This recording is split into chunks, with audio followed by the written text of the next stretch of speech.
Hello, everybody. It is times like these that it's incredibly difficult for our podcast to not talk about foreign policy, but we are going to live in our little bubble and pretend not, that Trump is not trying to invade Gaza and just live in our happy little UK bubble and pretend that we don't know anything else. We're just going to stick with this and stick in our own little bubble. I think that's wise. Good. So are we going to pick anything related to the topic, or are we just going completely left field here? I say we just go completely left field, Jack, and just pretend that nothing's happening. Oh, right, okay. I like to think of our podcast as timeless. And and it's timeless because nothing's going to change because no one listens to us. So it's perfect. I see. You'll be able to listen so you to can this make these points at any point, yeah. In 40 years' time, it's going to be equally as relevant as it is today, which is just what's so great about this. Very good, Charlie. So I think we said...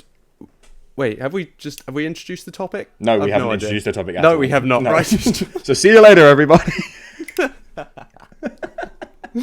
Okay, Charlie, what was the topic? So today we're talking about, I think I can speak for the both of us in saying one of the topics we feel most strongly about, which is, should I say it finally? Yeah. I mean, they've read the title, but the education system in the UK. I think you and I both feel very strongly that the education system in the UK and across the Western world isn't particularly well managed and is in desperate need of some modernisation. I don't think this is a problem unique to the UK, but I think there's some serious issues with the modern education system that have been neglected because it's not flashy. Since the Tony Blair era is when he said education, education, education. Since then, it's sort of been forgotten. And even when Tony Blair said it, it was very, very half-hearted and very much almost one-dimensional in terms of university education, getting people to university. I think we're going to look more multi-dimensionally at the primary and secondary school education system and how can we design a modern syllabus for a more modern time, because that's fundamental to the whole growth thing that Keir Starmer and Rachel Reeves won't shut up about. So there we go. Yeah, it's super important. And you're right, it is something we're both very keen on. I remember when I was being sunburnt in your garden once, we were talking about which department we'd most like to take on. And bear in mind that you're when was this? Labour market. Was this February? Getting sunburnt in February and a UK winter for your pale skin, Joe?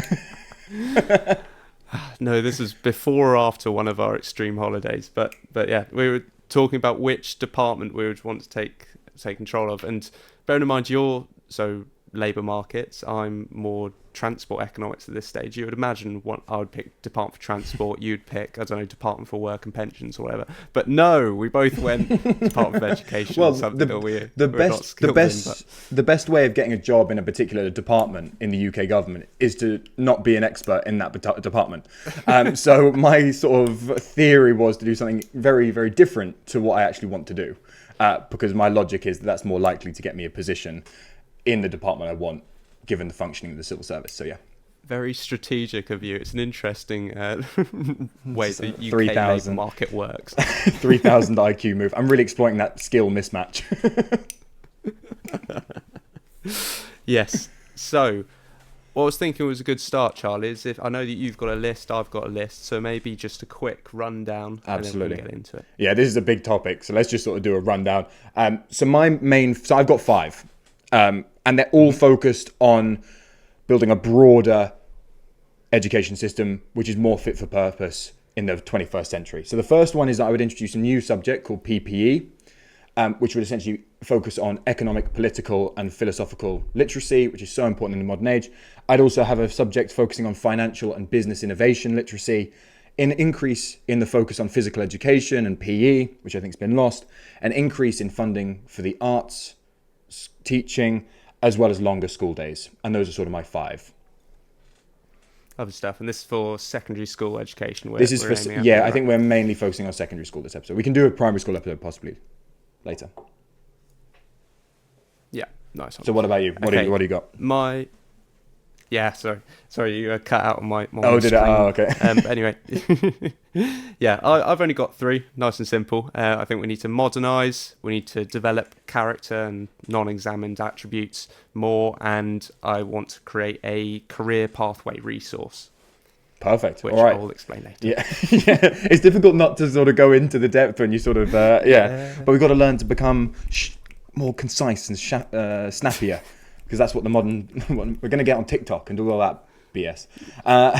We would not do well at short format, Charlie. We don't do very well at long form either, Jack. So I really don't. Might as well just make it shorter, make the audience suffering less.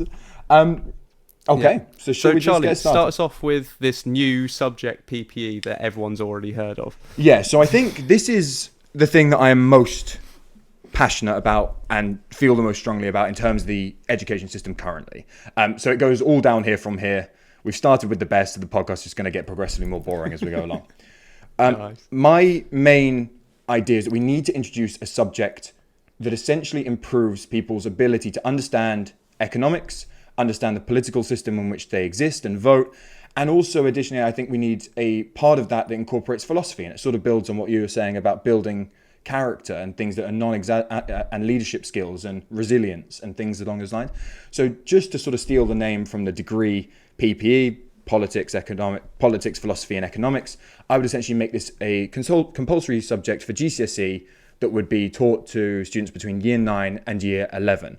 And my reasoning for this is partially that we need improved political literacy in the country. If we're going to have a well-functioning democracy, we'll have more informed political debates, which are more reasonable, objective, and people can disagree, but they're going to disagree with the facts. And it's going to make it difficult for politicians to weaponize misinformation in the same way. So populism would take a hit. I'm not saying it wouldn't still be there, but it would be a fight in the war against populism. And it would really fight against this asymmetrical information problem we have, where politicians who are very skilled speakers can sort of weaponize this misinformation. And I think that's going to be so important. I mean, it is amazing to me how little people understand about economics. And I think the Bank of England has sort of recently been thinking about this. They wrote a book recently trying to explain economics a little bit more. I think this is a movement that is starting to increase. And I think it needs to be made a compulsory subject at that level. Not complex economics, not ridiculously overly mathematicalized things, or just the basics to be able to understand how the country works, how the economy works, and how that feeds into our democracy. And it's also going to help people understand and identify misinformation when they see it. And it might also just inspire a few additional people to get into this world and get a higher caliber of politician 10, 20 years down the line. And I think that's going to be a really important part of it. I'm sort of flexible to how this education takes place. It might be part of one subject, might be multiple subjects. I do think it should be examined in some form or another. I know we currently have PSHCE, but I know that's not examined. And I think that sort of leads to this illusion that it's not an important subject. Kids don't focus on it in the same way. So I do think there needs to be, whether that be coursework based or some other element, and maybe not an exam, or maybe a combination of both. But I do think there needs to be a compulsory subject that teaches these so we can have a better functioning democracy into the future. I don't know what your thoughts are about this. Well, I've got questions firstly. So how in depth are you going into each of these ones? So politics, the philosophy, and the economics. Like how much philosophy is going to be in it? Blah, blah. Well, so I mean, the philosophy is one that I would possibly put into another subject. So I might necessarily rename religious studies to incorporate these philosophical elements. And I can go into that in a second. But the most of that first subject with the politics and economics would be essentially what current GCSE level is, with possibly half of each in those subjects. So I would have those, essentially what is currently economics and politics GCSE would essentially be merged into a new compulsory subject. That would be, and there might be options to take politics and economics as a more in-depth course if you wanted to at GCSE, but I know those aren't particularly common subjects anyway, so it probably wouldn't be a problem merging those two. And then in terms of the philosophy side of it, I think we need to incorporate more I don't know what you call it because it is a difficult one, but more what PSHCE takes the form of now. Life skills, being able to understand how to build resilience, how to have a healthy mindset, be able to incorporate elements of psychology into that, elements of Greek philosophy, elements of modern philosophy. You can learn about Confucianism, you can learn about Stoicism, even learn about, to keep a mix, like hedonism, as well as, I don't know what I've said, but Buddhism, those sort of elements and elements from Christianity and Islam and all of these things that used to be called religious studies, and allow people to build those characters, which in turn would turn into leadership skills and things like that, which is what we really need for a modern workforce, especially in the context of AI. And it could be a really diverse and interesting subject. You could maybe even have courseworks that are based on group work, where it is based on teamwork and the ability to work as a team, as well as other things. I think there should be an examinable element to that, just so that the information does set. Yeah. But I think it's really important because our education system shouldn't just be about making economic agents. It should be about developing complete people. And I do think that's something we lack in the current education system. And that's going to translate into empirical outcomes like crime numbers. It's going to into career decisions, levels of business innovation, things like that that are really measurable, and it will translate. And I think we're not just trying to build workers, we are trying to build people. And that's the main message of that subject. I don't know if that clears it up. No, that absolutely resonates with me, that we need to build people that aren't just great at maths and English, but are well-rounded people. I know that soft skills and things like that are important in the labour market as well. I remember you telling me about this economic model that was showing. I knew you were going to say, showing the value. Go on, can yeah, you so this explain is it? absolutely. So Remind this me is how it this works. was written by David Hemming, who's a economist at Harvard University, and he wrote this beautiful paper on the relevance of social skills in the workforce, and obviously in the context of AI, this is even more important. And it's sort of trying to explain this observation that people with very strong social skills, or soft skills, as they used to be called, do very well in the marketplace. Why does that happen? And there's a theory that essentially goes, and it's a really elegant explanation, that people with better social skills essentially are better able to delegate tasks that they're not particularly good at and exchange them for tasks they are good at. And essentially in a workplace where there's communication, you can essentially exchange tasks much more easily, and thereby, what we call in economics, create a comparative advantage where you get a more optimal solution and thereby be more productive. So yeah, these social skills elements, which could also be taught in this subject, will help with that. Building these social skills, being able to delegate and build better managers, build better workers, essentially, as well as creating better people who aren't as susceptible to crime, which I think is a massive deal, and are just better people. And it might even take the pressure off the health service if there's not as many mental health issues as a result of this. And I think it could be a really fundamental thing, and a relatively cost-efficient one as things go. Yeah. Yeah, because you essentially So I just like that side expand of the it. PSHCE. Yeah. Yeah. The other side I like is obviously improving the political discourse. I think eventually I imagine Labour are going to push through that we'll have 16-year-olds voting. It's not something I agree with, but it's certain to me that if we're going to do that, then we need our population to know from fairly young what the political systems are, what generally they believe, and what disagreements there are. And the problem for me, the bit I'm worried about, is obviously I don't want to bring politics into the classroom too much. I'm scared of sort of creating a dystopian state where the government starts trying to encourage kids to vote for them. That's a worry for me. But it would be nice if there's a way of reaching a higher form of debate and discourse. Absolutely. That means that we can move on from things that factually we should have moved on ages ago and move to actual debates, you know. And I am concerned about the politicization and the sort of dystopian world that you look at. And my only rebuttal to that, I think, and the only reason I would be happy with this, is because, one, we already have economics and politics being taught, and they're not politicized particularly. They're relatively well-rounded. You might make the argument, well, if it becomes more important, then there's more of an incentive to politicize it. But my argument there would essentially be that... Oh my God, what was my argument? Sorry, I completely lost it. Oh, I had it. Sorry. That's all right. Sorry. Just give me 1 second. What was I going to say? What were we talking? Sorry, what were we talking about? We were Talk saying about keeping politics out of the classroom, stop politicising of students. yeah. So I had a.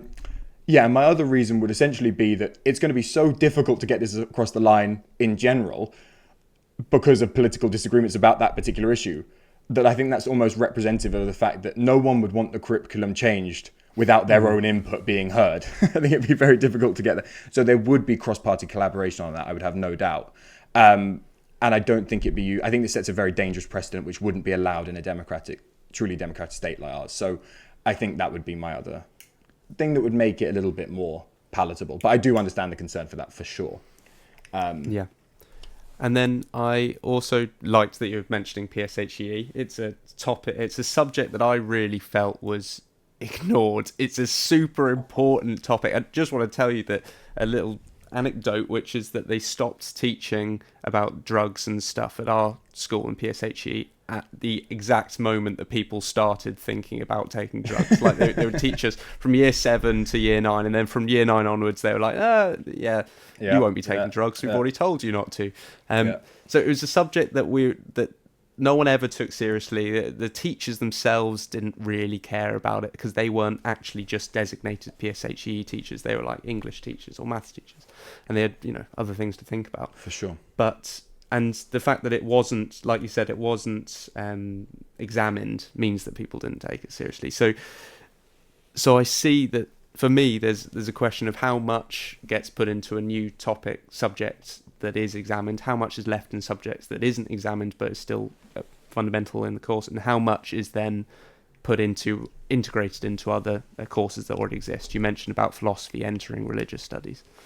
Yeah, I do think that most subjects should be examined to some level if they're considered important, because like you said, if they're not examined, then the school doesn't have the added pressure to get good grades on it, so they don't have to teach it as well, which I might say that has contributed to the lack of interest in your teachers teaching it, So I do think if you examine them it doesn't have to be exams, it could be coursework, it could be other, but there should be some consequence to not listening in class as well as to not teaching it very well from both sides. So I do think it should be examined, but I think we're pretty much in agreement with that we do need these more social skill elements included in the curriculum as well, and they can be relatively cost effective because you would just incorporate them into PSHE, which is already taught, and also you don't need incredibly high level philosophers to teach the things that are already taught in PSHE and sort of broadly, minimally extend it, So on that, in terms of other things that need to be taught, I also had this thought that we need improved financial literacy. And yeah, I was interested in this one. Yeah, so my main idea is that you would have a subject that, again, is compulsory and examined. This one, I think, would need to be more exam-based, if I'm completely honest. And essentially, it would teach all of the things in personal finance as well as business studies, essentially things that would be helpful if you started a business, how you would manage your taxes, how you would go and get a mortgage, how would you save, what would you invest in when you do save, what are the different savings vehicles. And I think this is going to be so important in changing a mindset in our country where we sort of overspend quite a lot compared to other countries. So I think it's going to be really interesting to put that emphasis on saving where you can. Obviously, it's difficult for people at the moment, but we're saving where you can, giving people education on where you can find deals, little things. When I went to university or slightly before, I didn't know that you could often find particular times of the day in supermarket where things are reduced, and things like that. Yeah. And I think just little. It doesn't have to be huge things, but just little things that help people to save money, teach people how to budget, learn how to save, know how to go to the bank to get a mortgage. That's something I'm going to have to work out at some point in the next 50 years. And these things that, I'm not 100% sure how to do. And then I think it should expand into, okay, let's say you wanted to start a business. What are the processes? What would you have to go through to start up a bookstore, or just really simple, easy to understand businesses, and just give people that understanding of how would you do it. And I think that's going to help so much with innovation, confidence in starting up businesses. Obviously, it would have to come in hand with more favorable financial allowances for businesses, which I don't think the UK currently has. But anyway, in education, you need to teach people how to do it. And I think that would be a really interesting subject to at least think about and possibly have as a compulsory subject between year 9 and year 11 as well. I don't know what your thoughts on that would be. Well, the thing that made me interested in it was it was something that was said a lot as soon as we graduated from GCSEs or whatever. When I was working at Burger King, the things that people always said was, why did I never have a subject that taught me how to budget or how to do just day-to-day things on how to live? Because a lot of people felt almost sold short on their education, that they came out with, knowing what photosynthesis was, but didn't know how to live. Like they didn't know how to pay their rent and things like that. Mitochondria are the powerhouse of the cell. Always remember that. Yeah, exactly. Everyone seems to know that, but no one. Yeah, so you get the point. And it was a common thing that I heard that people didn't like that. Secondly, I'm really interested in the impact on entrepreneurship and innovation. So when you look at the difference between America and Europe and things, there's definitely more of a trend in Europe to traditional pathways of getting a job, working that way, and there's not as much maybe new wealth, whereas in America there's much more startups, more people thinking, I could just create this business. And I wonder, could we emulate that a little bit more if people didn't feel like it was impossible to do, if they didn't feel like the easy option was just get a job because you go on a site and it tells you apply and then you apply for it. It's not as easy as that for starting a business, but if we showed how to do it, I mean, I don't know how it's done, but maybe if we did, we would consider it a bit more. Yeah, absolutely. And I think also it would take away a little bit of that demonization possibly of people who want to start business, or at least the risk associated with starting business. And entrepreneurship is vitally important. I mean, you're sort of seeing it in the AI race. I saw something the other day that was saying, China has DeepSeek with AI, AI in America, and Europe is sort of just sat in the middle. Not really. What does Deadpool say? Yeah. He says, "Oh, Denmark, they're never going to put a man on the moon, but goddamn, they're happy." Sort of. But there is an element of in the EU. I think there is following the traditional path of getting a job, having a stable income, and I think that is in part because we don't have the cultural know-how in the same way. And I think that would be really interesting. And obviously it ties into what we know in growth theory, that essentially long-run growth comes from nothing else other than productivity improvements, which comes from nothing else other than some form of innovation or improvement in efficiency. So I think, and that everything stems from the education sector: culture, crime, innovation, ability, building a good character. I mean, these are the most formative times of your life. And I don't think the education system uses that as the opportunity as it should, And I think this would just build a more comprehensive understanding of being an actual human. And, I think that's so important, especially in the times now where there's so much uncertainty about AI in the future and mass displacement and general uncertainty in poor economic conditions. I think it's so important to give the youth almost some hope to some degree. Yeah. And I think there is, it has been neglected. Yeah.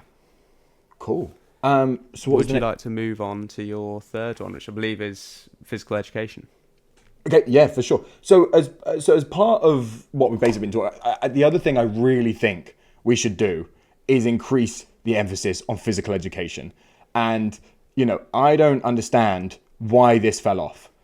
This one is actually... See, I thought the first one was the one I felt most passionate about. I think there's an element of me that is just so frustrated with how much physical education has fallen off the priority list, especially over the previous government's tenure. So I just want to read some things from the government's website. So increasing focus on physical education. Obviously, we all know this would lead to improved reductions in child obesity, improved academic performance, and improved life outcomes for children later in life. The studies on this are resoundingly clear. Evidence shows that children and young people who are more active have more confidence, higher self-esteem, less anxiety and stress, and better social skills, all things we've been just talking about. Attributes that can help them to deal with challenges they face in daily life. Positive attitudes towards physical education have also been associated with children being happier. So the government knows this. It is resoundingly clear that this is the case. The UK Chief Medical Officers recommend that children do at least 60 minutes of moderate to vigorous physical activity every day. How many, in percentage terms, boys and girls do you think meet this target? Of 60 minutes a day? I really don't think many meet that at all. What, like 20%? I don't know. Spot on. 20% for boys, 14% for girls meet this target. Wow. But moderate exercise is just fast walking. It's not. Oh, right, it's not. Yeah. I mean, so with only a fifth of boys meet the guidelines, and I just think that is absolutely ridiculous. And I mean, so you just see that, and that would increasing. I mean, there was always that famous video of John F. Kennedy speaking about the focus on physical education. He said, "We are not going to raise unhealthy children." Yeah. And I think that is just so important. It's going to make people more socially competent, because building, like as you know, with your football and stuff, building those friendships and those relationships in sport is just so important. Teamwork, the character development that we were speaking about earlier, so vital and is learned so quickly through sport. Improved. Everyone knows if you're fitter, your brain works better. It's just a well-known fact. So better academic performance. There's just so many benefits, and reduction in child obesity, which with the NHS in crisis we've got at the moment, one of the possible fixes could be to teach children early on that it is not acceptable to be unhealthy if you can help it. And yeah, that's pretty much all I have to say on that one. It makes me very frustrated that we don't see the value. Yeah, because like you said, it's always in every category it seems to improve living standards and just everything, basically, doesn't it? Like, it makes you smarter, but also it makes you more active, so you're not unhealthy. It makes you happier. It improves teamwork and these soft skills that we've just been talking about. I'm a huge advocate for sports. I think that everyone should be involved in a team. I think it'd be incredible. I think perhaps something that's a barrier to it is that it's harder to make mandatory. Obviously, you can make PE and stuff like that, but you know what happens, that people will bring in sick notes. They won't take it seriously. They'll sort of walk around the pitch. They'll be chatting in the corner. We've all seen it, that even in the mandatory things, that half the people in the thing, unless you're actually interested in sport, are sort of unmotivated to join. I think part of that is because if you're worse at sport, and you know, obviously the people who are good at sport will want to dominate and show that it builds their confidence. The ones who are worse at sport, it does not do that. It lowers your confidence, if everything, depending on how it goes. So I'm wondering, are there any ways around that? Do you have any ideas? Well, my argument would be that this is just part of a selection of policies that we're sort of talking about. And I think we're giving kids opportunity to excel in the things they're good at all around, not just sport, but I mean, we're going to get onto arts funding. People that are good at art are going to have the similar problem. Yeah, I'm really bad at anything artistic. I was never good at music. I was never good at drama or you know, it's just not my skill set. But I was okay at sport and I, you know, and at maths and things like that. And so you sort of find your specialism. And I think the problem at the moment we have in the education system is that only the people who excel in STEM subjects can really find their specialism. And yes, we're going to get people who are better at sport to take that more seriously and maybe be a bit more arrogant about it, possibly. We know the realistic. But also you're going to give the people who are good at music and art to excel there. We're going to give the opportunity to people in maths to excel there a little bit. And I think you would just diversify the skill set a little bit more. And yeah, unfortunately, some people aren't going to be very talented at things, but that is where, you know, hard work and other things are prioritized. And there is an element of that. You can't really hide away from it. That's my sort of philosophical opinion on it. I don't think you can shy away from it just because, you know, some people aren't going to be very good at it. I don't know. What do you think? Yeah. Sorry, just when you said that you're not great at art, it did make me think of when I sat in on one of your teaching sessions and you drew that graph on the board, and it was just a straight line, Charlie. You could not fucking do bearing it, in mind it's 3 straight lines. It's a x-axis, a y-axis, and a line, and I couldn't draw it. And you had the audacity every time to be like, as you can see, and it's like, no, I'm looking at it like, no, they can't see. Everyone's shaking their head like, Charlie, we can't see that this is abysmal. What you want? My poor students. Yeah. I'm the truly graph tragic. behind you on your blackboard looks actually okay. So how long did that one take you? Is that like about 4.5 days? 30 minutes? Yeah. Also, most of it's letters. Also, I'm pretty sure the graph isn't exactly what it's supposed to be. It's wrong, I'm pretty sure. So, yeah, it is what it is. Yeah. Sorry, getting back to the issue. I was wondering whether one way to increase participation in sport would be, number one, start it a little bit earlier in primary school, not just secondary school, so that people are already sort of, I guess, better and more interested in sport, less fearful of being bad at it. But 2, I was inspired a lot by the fact that obviously you've done really great things with the Kickboxing Society at university. I was wondering whether a more diversity in sports would help this problem, because if one of the reasons people feel unmotivated is because if we're just playing football every time, and some people are very good at football and some people aren't, so they know they're never going to get to the same level, so they're not as interesting. If there were other sports like not kickboxing at school, obviously there'd be a problem there. But if there were more sports and more variety of sports where people could excel at the niche things, that maybe there's less of the more arrogant or confident kids aren't as involved in, then that could build your confidence too. I know that I talk to a lot of people who join the Kickboxing Society who would never consider doing it, and it gives them new passion, new confidence, because they're now good at something that they've started at an even playing field. Yeah, but counterintuitively, one of the ways we sort of, because we didn't have that at one point. Sorry, it's going to get about the Bath Kickboxing Club, but the way we sort of face it is almost by making it more hierarchical, but don't take it that way, but more in the sense. Right. But we had lots of different classes for different abilities, and then socially we would mix, but we would never. I think partially what makes people feel bad is when they're not as good as a higher class, and they would sort of feel they're dragging them down. And I think we would have distinct classes, and then people would mix in socials, and it would be much more frictionless than it was before, because there's less frustrations about things. So I think in some ways you could have, say you have top sets in maths and things like that. You can have sets of PE possibly that do them at different times or different locations or whatever. So they're not necessarily mixing and not seeing the levels, and maybe that would make people a little bit more oblivious to the differences in level, which might make people feel slightly better. And also then there's a reason, then you can also aspire to be better. There's progress. I don't remember at my PE if there was ever a reason to be better. A lot of the time it was sort of just exercise for exercise's sake, which isn't fun. And also, even if they're not putting their 100% in, they're still doing something. And like I said, fast walking is considered moderate exercise. So if they're doing that for 45 minutes a day, that's a vast improvement to what it was before, Yeah, that's true. Yeah. Maybe we put the gym or whatever at the top of a hill, so you've got to walk just to get to your lesson. You've got to actually get there. No, put the desserts at a canteen at the top of a hill. Smart. There you go. Yeah, that's much smarter.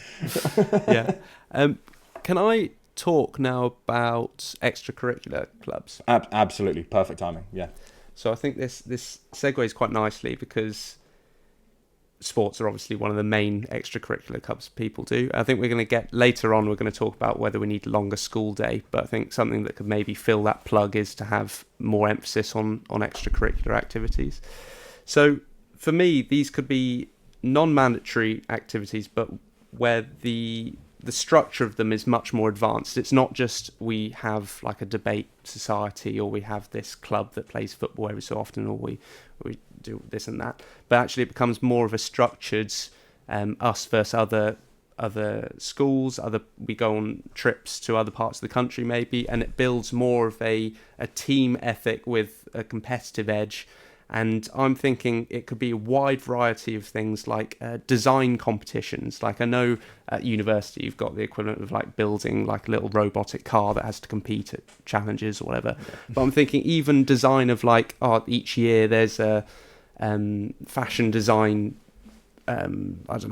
competition where each school could have, if they wanted, could have like a team that did that.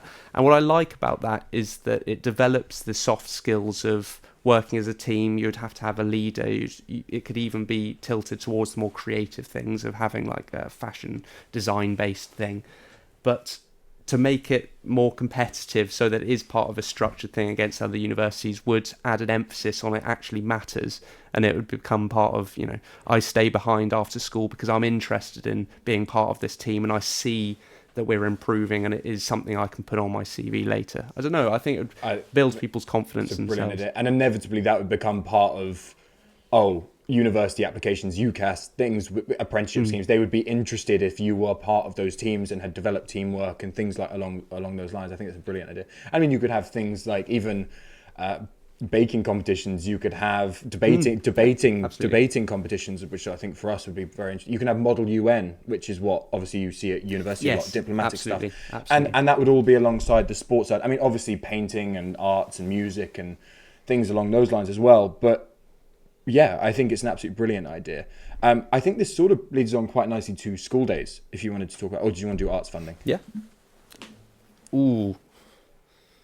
Let's start with school days, I think. School days. Go on. Yeah, because I know you feel strongly about this. Yeah, so my only concern with the extracurricular activity idea, and I'm really flexible to how this would work, But fundamentally, my absolute necessity is that we need kids to stay in school longer. And this might not be the reason that people think. People think that I want to emulate the, South Korean system where we try and push kids really hard and try to get good grades. That's not what I want to do. My whole emphasis, the relationship between the length of time at school and grades is positive, but very, very minor when you control for the quality of education and the environment of education, all that. Okay. The reason I want to increase the school days, which would be expensive, is not for that reason to increase grades. The main reason is to take pressure off of working parents who can dedicate more time and have more flexibility and freedom over their ability to work till 5 p.m. Kids in Bath will be on the street wandering around at 2:30 in the afternoon. I'm going for lunch, and I will see people wandering around. And I sort of have sympathy for parents who must go, how do they do a 9 to 5 if their child is out and about? And I think having kids in school longer will allow parents to work harder. That is so much part of the productivity puzzle, I think, that we're just not allowing parents to work a normal day. I think naturally that falls more on the mother, and that's going to worsen the gender pay gap if they have to take care of the kids more often and not be able to work and dedicate the time. So we need to improve those disproportionate negative effects.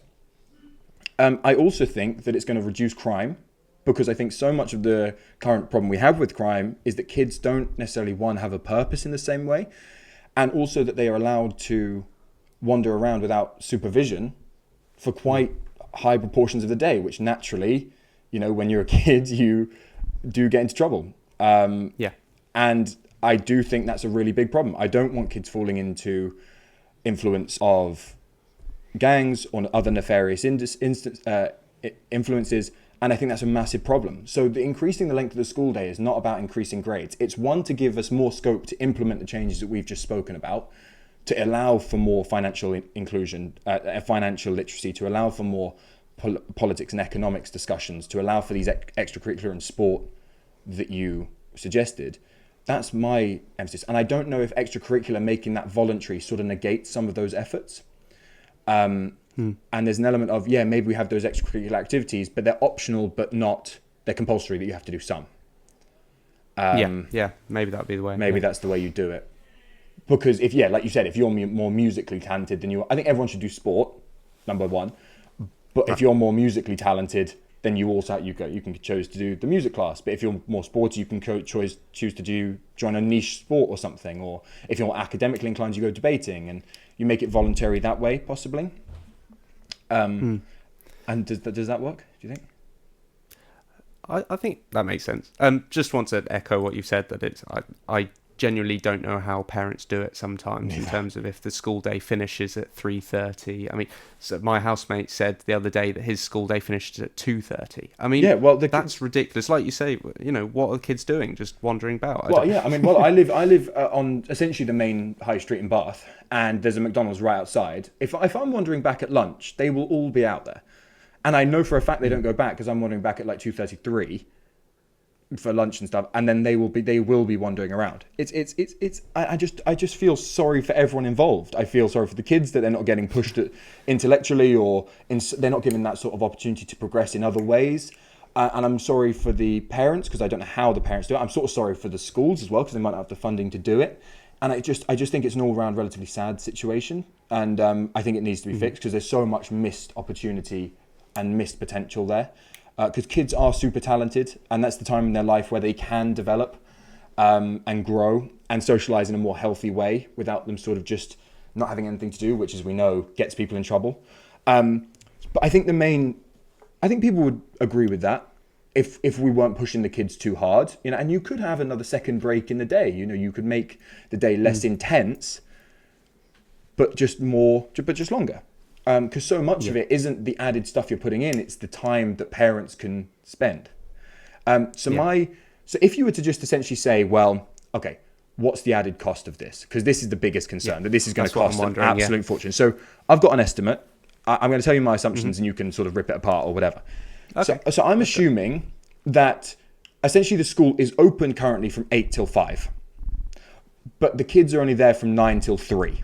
So what I'm essentially doing is saying from 9 till 3, that's 6 hours. And then 8, they're sort of setting up. 3 till 5, they're sort of closing down and saying. So I'm sort of assuming that the capacity is 8.5 hours, because I'm sort of adding a half to the. If you were to extend that to about 9 hours, which is what you would do if you just extend those other days, 9.5, you're increasing it by about 7% of capacity. Capacity is increasing by about 7%. So that would essentially be an 8.1 billion increase in funding, which is a lot of money. And the funding would need to be found from somewhere. And so about 8 billion, the triple lock does increase by about 10 billion a year, I believe. Back to the triple. Well, but it has to be said that it's, the triple lock does cost about 8 billion a year. 10 billion a year. 10, so, let's just say there are ways in which you could find that money and maybe prioritize a generation that has been possibly excluded for the sake of paying for the triple lock, possibly. That's just a suggestion, possibly. I'm going to say the word possibly one more time, just so I don't get attacked. But yeah, it would cost a lot of money. And I know education experts sometimes say it wouldn't be worth the cost, but my argument is whenever I see them say that, they're just citing grades. And I think that is such an archaic way of measuring performance of the development of a child. Grades are genuine, it's so cliche, but not everything. And so much of this is about broader economic development, pressure off the parents. And this might also encourage parents to have kids. People say we're having a population crisis, but does anyone ask why we're not having kids? It's because of extortionate childcare costs, which we could take the pressure off the demand side of by essentially allocating some of that to the school system. And I don't think that's unreasonable for a modern state. No, it's not, is it? Yeah, so I'm with you that if it's not like the Asian system of just basically putting your kids in a workhouse, but it might not be like that. I am just basing that on prejudice there, but yeah, I wouldn't want them just working from 9 till 5. I think that there's a limit to how much, even at our age, when I have to revise for my CFA exams and things like that, I am conked out if I do more than 6 hours of it, because thinking and learning new stuff is well, draining, they say an adult can't do more than 3 hours of genuine intellectual work a day, purely focused. So that's 6 is very good. So yeah, but a child definitely, can't. Yeah. Wait, so that bloke on The Apprentice who said he works 18 hours a day, then it's very low quality work. Then, is it? Maybe we can get the people on The Apprentice to teach the business and financial literacy course. No, that's awful. We should do the opposite. We should study them and say, don't do that. Look at what was his name? Curran. Look at Curran. Don't be like Curran. Yeah. Yeah, exactly. So yeah, I agree. If it's not just to expand how many hours of work they're doing, but just so that we're agreed. This is a slam dunk. Oh, so boring. We're just agreeing on everything. It's devastating. I hate it. No, but like you said, it would cost a lot, and you've put 7% on it, and I don't know what it'd be. Neither. You can make some pretty draconian assumptions and extreme assumptions, which makes this an increase of 41%. Those are quite extreme assumptions, which I don't think are realistic, but because, you could make this a 41% increase, which would be, I forget what that is. I think it's about 50 billion, which is unaffordable. So what are the assumptions that push it to that? You had said it's just it's an assumption on the increase in capacity. So you would assume that at the moment the school is only open 9 till 3. Completely, and there's no other added capacity on the other side of that. I just wanted an upper and lower estimate, but the upper one does seem a bit extreme, but the lower estimate is 7%, so it is going to be expensive. But even if you just start slowly and you increase it till 4, or you have an extra curriculum syllabus which is voluntary, and it might be the case if it's voluntary, parents might go, "You're staying," and it might take the pressure off. That's basically what my parents did with me. Yeah. But the problem being that even if you currently, if the school day finishes at 3, even if you tell your kids to, stay at a after school club, that still only really gets you to 4:30 or 5. So you're still really, especially in the UK, I know our hours are quite long sometimes. The parents still can't pick you up. So no. Yeah, no, it just takes some pressure off. And maybe you're not trying to leave all the pressure, but you just take some of it off to start with, and then yeah. But the triple lock's expensive. So I think this sort of leads us on quite nicely as well. Another way I think that we should fill some of that extra time is controversially for someone who is so bad at art and anything creative and anything useful to society, we need to increase funding for arts. And I think this was massively reversed during the Conservative tenureship. I think it's been a bit of a global trend, and to focus on STEM. And I think it is so wrong. It's completely misguided. AI is not going to affect cultural sectors. It's going to affect STEM subjects. And yet we have redesigned our entire curriculum to focus on the subjects that are most susceptible to changes in the AI sector, which is, as if you listen to the AI episode, I feel slightly more negative about than you do, Jack. But I think that's a problem. I really do think that's a problem. And I think that's not right. So just so we can... so I think my main argument... Oh, wait, actually, sorry. We have to cut that bit. So I just want to start with a quote from the Dead Poets Society, right? Great movie. Yep. So in it, the late and great Robin Williams says, medicine, law, business, engineering, these are noble pursuits and necessary to sustain life. But poetry, beauty, romance, love, these are what we stay alive for. And I just think that is so true in so many ways that, we focus on STEM as sort of this mechanical, quote unquote, more quote unquote, very strictly, as stronger subjects, and they're not necessarily, they're just different. And I just want to back this up with some more hard evidence. The UK is one of the largest economic contributors. The UK's cultural sector is one of the largest economic contributors. The House of Lords lists, advertising, architecture, crafts, design and designer fashion, film, museums, music, publishing, video games, stuff like that, as world leading and an engine of growth. From 2010 to 2019, they grew. This sector grew more than 1.5 times faster than the wider economy, and they generated about 108 billion in economic value. They also employed about 2.3 million people, which was a 50% increase since 2011. And I just think the cultural sector, despite of being neglected so much, has been so strong. And that's partly because of our history, because of our culture naturally. We have some very strong people in that sector for whatever reason. But we cannot neglect it because it is having true economic impact. And I think it will only have more so when the premium on social skills and human activity is going to be increased in the coming years. And I think also it really helps with the UK soft power from a diplomatic lens. Yes. I know Alistair and Rory on their fantastic podcast say that as well, that soft power, the use of these cultural sectors to influence other countries' diplomatic processes, that is so important. And we're neglecting it completely. I mean, look at how many famous actors the UK has, how many famous musicians, how many famous artists and, these things that are so important. And we neglect it completely. Yeah. And I think that's so wrong. No, it's interesting that it's one of our remaining sectors that we're still dominant in. I know that the British Empire is definitely dead, but there are some things that we're still good at, and this is one of them. So it's interesting that it has managed to stay a large sector, a growing sector, even though you've just pointed out that, there's been a shift maybe away from thinking about it. I know that I can't remember where I heard this, so I can't fact check myself, unfortunately.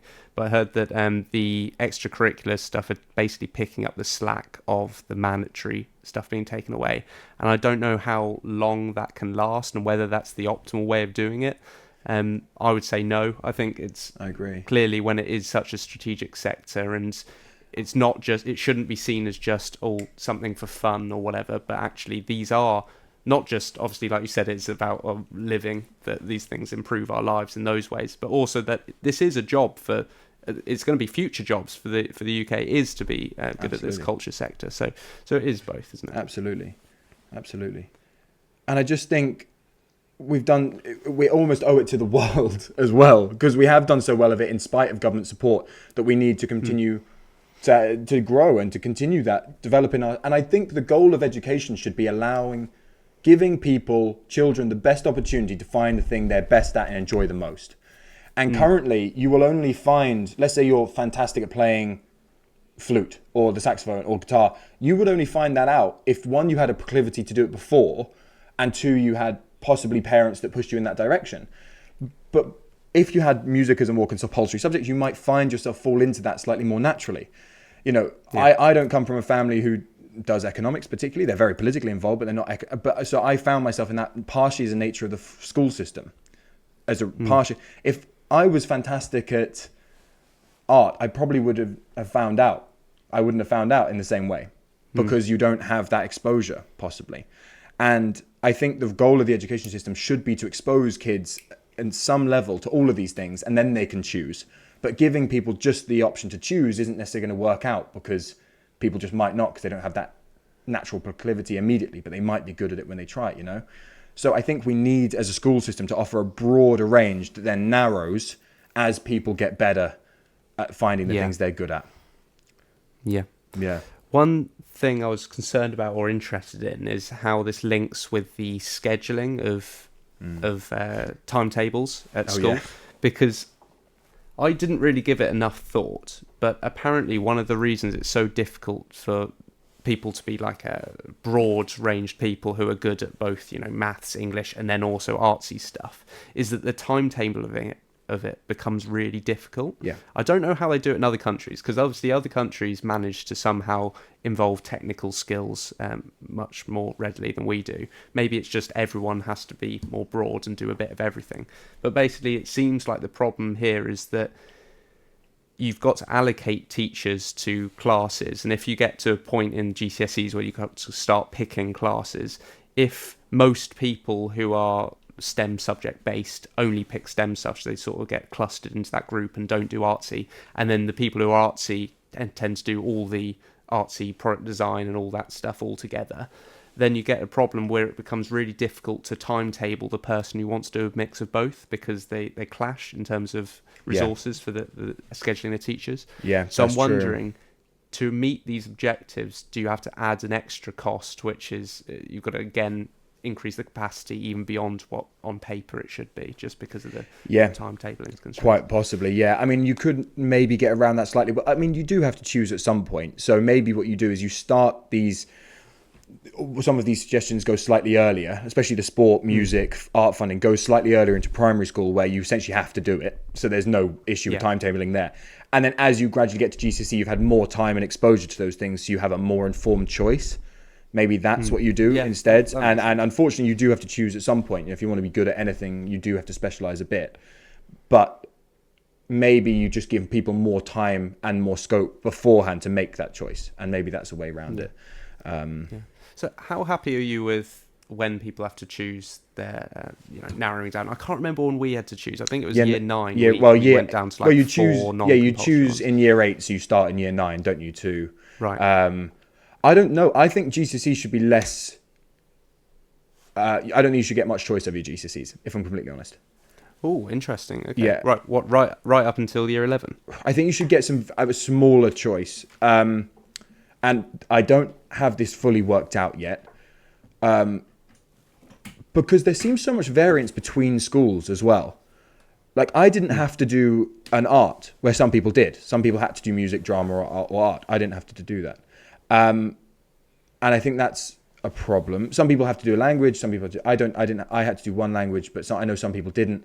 And I think there's the one. Okay, controversial opinion. I think languages shouldn't be made to do a language. I'm with you on that. Yeah, I think the things we've discussed are much more important. If I'm completely honest. Especially for so you're not upset that Latin is losing its status? No. Frankly, I think that's teaching Latin is a bit ridiculous, I think. But I think because as you know, people say that English are lazy in learning language. It's not. It's just, which language do you choose? I would love to go live in Scandinavia. Should I go learn Norwegian? But I also love going to Italy. Should I learn Italian? And it's like, I'm also trying to do other things that are trying to add economic value, and I just don't have the time to do both. So, whereas German, it's very easy to go, you need to learn English because it's the world language, essentially. So I think just, unfortunately, the way the cards have fallen such that I don't think we have the lucky that we don't have to focus on a language. And also, we teach it so late that it almost becomes pointless. If you're going to teach a language, you might as well teach it when you're starting primary school, because that's much more time effective. Teaching it when they're older is much more time ineffective because it's harder to learn. So if you're going to teach it, you might as well teach it right from the beginning, which we don't. So it's a complete time. Anyway, that's a rant about language. But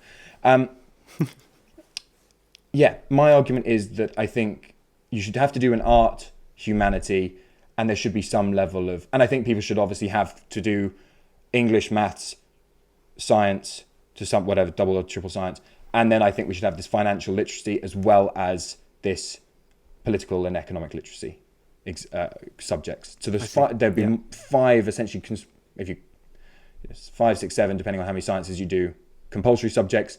Then you can pick a humanity and an art, I think, and you can choose a language if you want. But I think that should be the layout essentially. But so that essentially is less flexibility for GCSE. Well, I don't know what you think. Yeah.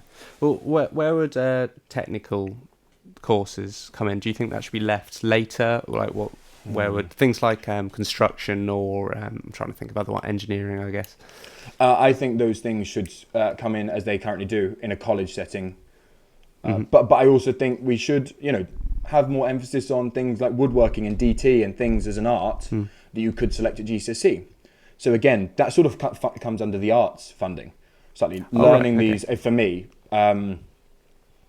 Teach woodworking, metalworking, DT, design technology, these things that you could then put more of a practical emphasis on that then goes into the college system. I think that's how I do it. Because I think you have to do those 5 compulsory subjects. I think you should have to know English, maths, science, and then you do have to know the political literacy and financial literacy as well. And also that building a good character subject, which would be included in, for me, PPE. So yeah. What about you? Nice. Right, so I don't know why I feel a real resistance to creating new subjects. I really don't. I can't put a finger on it. So that's why I've pushed more for the using the extracurricular, as I said, a more structured version, to enhance those soft skills that we were talking about. And I would hope that those other things that we talked about with like PPE and the benefits of those, which are definitely there, I'm wondering how many of those can be pushed into other topics. So one thing I personally am quite interested in is people knowing how to read graphs and understand when statistics are maybe trying to mislead them. I think linking that also into modernizing, which I said that we'll talk about, is that AI is making things, fake news a bigger problem. So that needs to be incorporated. How do you tell if you're being lied to, if something's the truth? I'm wondering how many of these need to be put into a new course like a PPE or PSHE, and how many can be integrated in things like history already looks at source evaluation. So would it be easy for it to extend and include these other things? I think you're right. I think you can include, coding and things as a modernization of syllabus can be included in IT. Reading graphs and things can be included in the sciences and maths. I think you're right. Source evaluation, stuff like that can be included in history. And I think building a good character could be, what we're going to call that, building a new philosophy, whatever you want to call it, could be a change of religious studies, because you could learn religion within that, but it would give you a broader view of not just religion, but also Greek philosophy, as well as modern self-help, whatever you want to call that, as well as leadership, team skills. It's a mix. And so that could be in there. And then I'm sort of just left with adding 2 subjects, I think, which is political literacy and economic literacy as one, and then financial and business literacy as a second. So like an economics and a business studies course. So those are that's my, but I agree. You don't want to add a huge amount. I guess I've got more arts ones as well, but they're sort of they already exist. It's just you're adding more to them and giving them more funding and more priority. Yeah.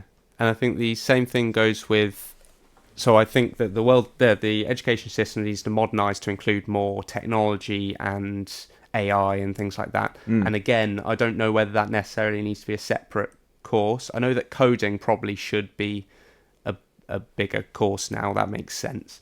But just things like music can leverage AI as well. I know that that's some people in the music industry are worried about how much it can be used, but the point is it is a tool, and we've talked about this before, that enhances your productivity. So I think in lots of ways AI should be slowly, and just technology in general, being subtly put into all sorts of degrees, educational topics and things. Absolutely. Using software, blah blah blah.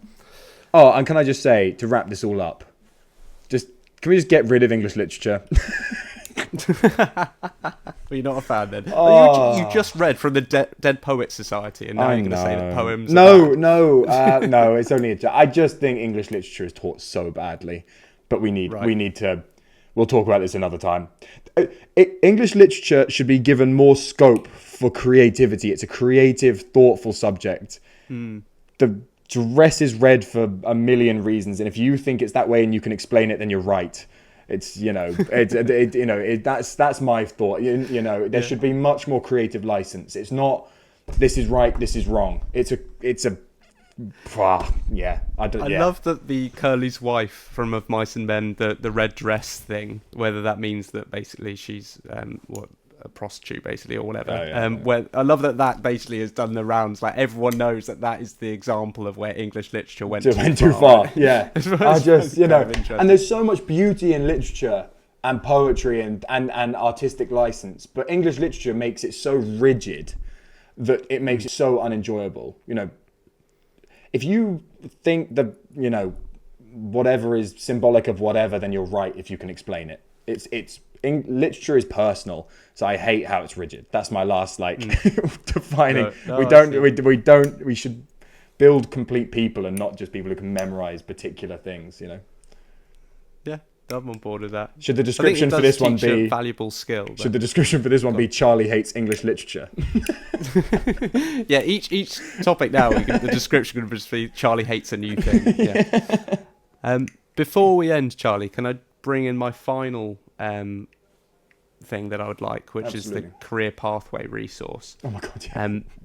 Which is, to me, out of everything, I know I've left it to the end, but for me, this is, if I was head of Department for Education, this would be the thing that I would be most keen on getting through. And what I'm suggesting is that it's created by an independent consultancy. I don't know how you do that. It would be a big project, but that they do basically a big analysis of the labour market and what the projected future labour market is going to be. Have an idea of basically how many jobs are going to be created or how big certain sectors are going to be, so it can sort of coordinate. Again, not pressuring kids into you have to do this, but make them aware that this is a growing industry, or we currently have a shortage in people doing this, and then tell people the exact details of how the pathway would work. So what skills do you need, what qualifications, what education and experience, what you can expect the pay scale to be. Okay, you earn 80k for being, I don't know, an actuary after 10 years, but for most of the time you're on a lot lower or something like that. Yeah. How many hours you're going to have to do. I mean, I know, just an example of my girlfriend, I know I always bring her up just to remind people that I do very have boring. One, but given that, we all know that I'm the love of your life, but whatever. Yeah. That's fine. Yeah. Yeah, of course. No, she is competing. But the point is she knows that she knew that she wanted to become a medic, but I know this is actually counterintuitive. It says that this is almost a bad idea. But if she had known how many hours they would have to do and the pay that they get, perhaps she wouldn't have done it, and she would have picked something that she would prefer. That's a really bad example, because it's so basically going to mean we end up a shortage of education. I just love the idea that everyone who becomes a doctor just shouldn't have been one. It's a great idea. Yeah, sorry, it was a really bad example, but no, it's a great example. Better example is going into was it plumbing or electricians. Yeah, do absolutely. People know how much they're paid? Do they know if there's a shortage? Do they know how they could become one and what they would earn? It sounds bad, but I think it takes a lot of the pressure off the social stigma of doing meaningful practical jobs. And unfortunately in the UK, compared to Germany or places. Oh, somehow I've lost your audio. Oh, I touched the mute button with my chin. How did I do that? Anyway, I just went like that. I did it again. Sorry. It's fine. Can you hear me? Yeah. Okay. Yeah, and I think if people were aware of how much you can earn as a trainee accountant, in an apprenticeship, or as a plumber, or as an electrician, or as a mechanic, I think a lot of the social stigma would be taken away. Because I know people who have done degrees in very high up subjects at good unis and who come out on comparatively low salary, even though they're working on very prestigious firms. And I think if someone in year 11 looks at that and goes, oh yeah, you want to be a consultant for PwC, but I want to be a plumber, and at the same time I'm going to be earning almost double that you are. It sort of goes, okay. And it makes the labour market more efficient, which you obviously know is my gig. So I'm happy. I think it's a great idea. Great idea. And it wouldn't be, the joy of it is it's so cost effective. It wouldn't cost much. It would just be a case of giving statistics that we already know in a clear, concise way. And you can distribute that almost free. I mean... Yeah. Well, it's one of those examples of something that has basically zero marginal cost. So this is getting very economicsy, but the point being that if schools thought it was a good idea to do this analysis, it would be a huge barrier to them actually doing is the cost of, you know, this one-off fee for a very few number of students. If you did it on a national scale of you just do one report and then it's given to every school, the cost of that is a lot smaller, and it's so useful, like I said, to coordinate the labour market and fill shortages. So yeah, and also it could help us determine which subjects need more funding, because you know what would happen. It would say, oh shit, arts are probably quite important to us because it's a strategic sector. You know what it's going to say, but it would give us the facts, and we would know, right, these need more funding now. It's time. Absolutely. All right, I think that's enough of our genius for today. We don't want to use it all up. You are right. Okay. Goodbye, everyone. Goodbye. We'll see you it's been a next pleasure. time. See you next time. Toodaloo. Beautiful. Very good. Long, but beautiful. I did not expect that one. I genuinely... Dude, I thought we were like 30 minutes in, and I looked at it. It was 58 minutes. I went, oh,